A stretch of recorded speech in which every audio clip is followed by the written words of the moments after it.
De nombreuses histoires de poupées hantées circulent sur Internet. Même si certaines semblent crédibles et sont appuyées par des témoignages extérieurs, d'autres ressemblent fortement à des légendes urbaines. Je vous propose de découvrir aujourd'hui l'histoire de Leta, la poupée tzigane. À sa vue, difficile de ne pas se sentir mal à l'aise. Son physique ingrat en dérangera sûrement plus d'un. Mais en y regardant de plus près, on devinera facilement que cette poupée est bien loin d'être ordinaire. Nous sommes en 1972 et Kerry Walton se rend dans une petite ville australienne afin d'assister à l'enterrement de sa grand-mère. Errant dans la ville natale, après la cérémonie, il trouva que le décor, malgré les années, n'avait pas beaucoup changé. Au détour d'une rue, il s'arrêta devant une vieille maison connue de tous dans la région comme étant soi-disant hantée. Il remarqua avec amusement qu'elle était toujours présente et surtout abandonnée. De nombreuses légendes circulaient et sûrement par peur, il ne l'avait jamais visitée. Hésitant un peu, c'est la curiosité qui allait l'emporter. Glissant sous des vieilles planches, il commença son exploration avec une torche à la main. Et soudain, un visage apparut dans le faisceau de la torche. Pris d'un recul, la chair de poule envahit immédiatement son corps.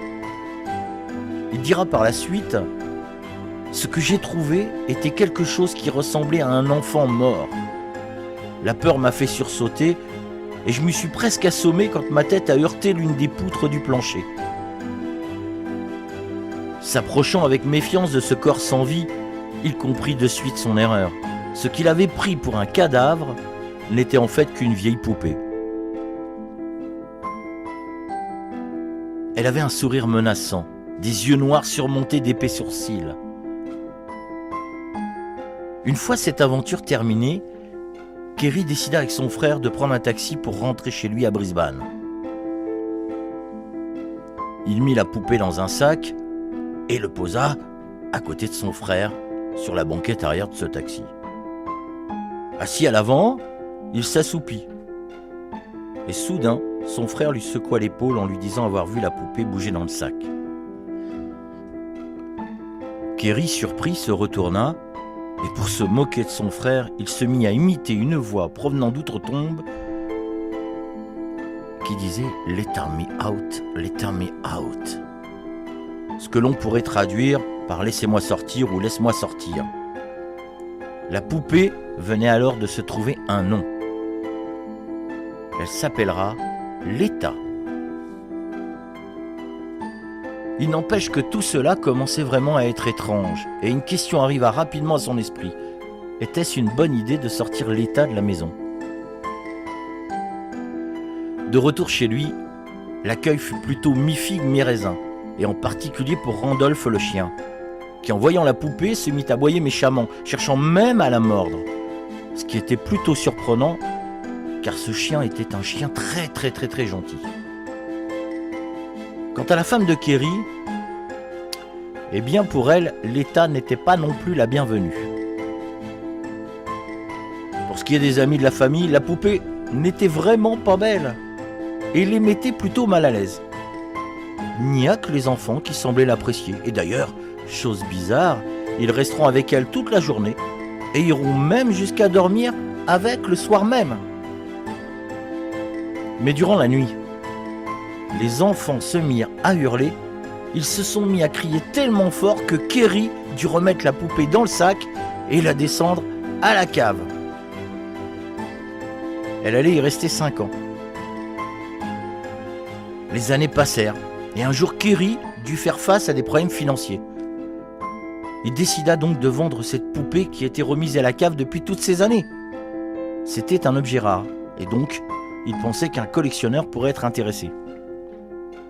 Il déposa une annonce, et rapidement, un commerçant de Sydney lui proposa un bon prix.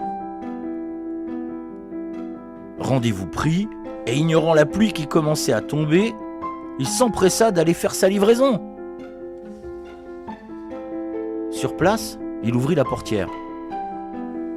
La poupée était à l'arrière de la voiture. il essayait de la récupérer. Mais là, la poupée en avait décidé autrement et resta collée à la banquette. Même en tirant de toutes ses forces, impossible de la faire bouger. Et c'est à ce moment-là que Kéry comprit que la poupée avait sa propre volonté et qu'elle seule déciderait de son sort. Suite à cette mésaventure, Kéry eut besoin d'en savoir plus sur l'État. Alors après mûre réflexion, le meilleur choix pour lui était d'aller au musée de Sydney. Et là encore, dès qu'il déposa la poupée dans la voiture, il se mit à pleuvoir. Après étude de la poupée, les experts en viendront à la conclusion que cette poupée était très ancienne. Les clous sur les chaussures indiqueraient qu'elle aurait au moins 200 ans. Ils émirent aussi l'hypothèse que cette poupée aurait été fabriquée par un marionnettiste tzigane. Un détail troublant viendra quand même interloquer les spécialistes. La chevelure de la poupée serait faite de véritables cheveux humains. Et parmi ceux-ci se cacherait une petite trappe amovible, une sorte de petit coffre. Et là encore, chose troublante, à l'intérieur de celui-ci, après analyse, les scientifiques auraient trouvé des restes de cerveau humain. Les scientifiques auraient dit: il n'en restait pas grand-chose, ce qui restait avait l'aspect et la couleur d'un papier journal humide. Et ils auraient conclu en disant: cette poupée de bois a sûrement été fabriquée pour servir de refuge à une âme.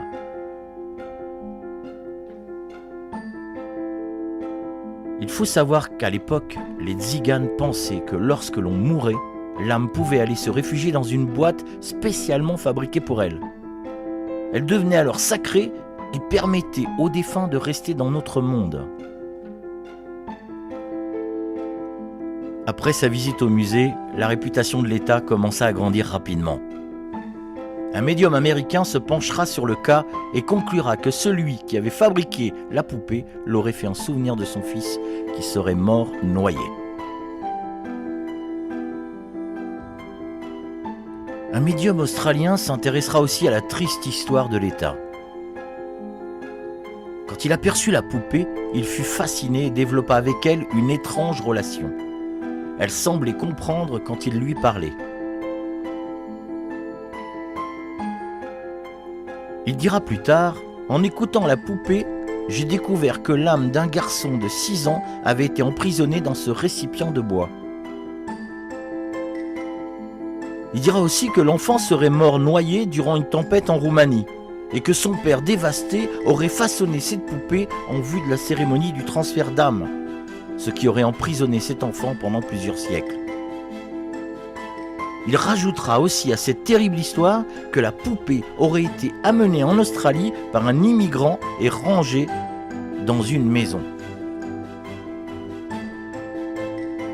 De nombreux phénomènes paranormaux graviteraient autour de cette poupée, comme par exemple la possibilité que l'État puisse se déplacer sans l'aide de personne, ce qui sera confirmé par son propriétaire qui dira, je cite: « J'ai vu la poupée se déplacer de nombreuses fois.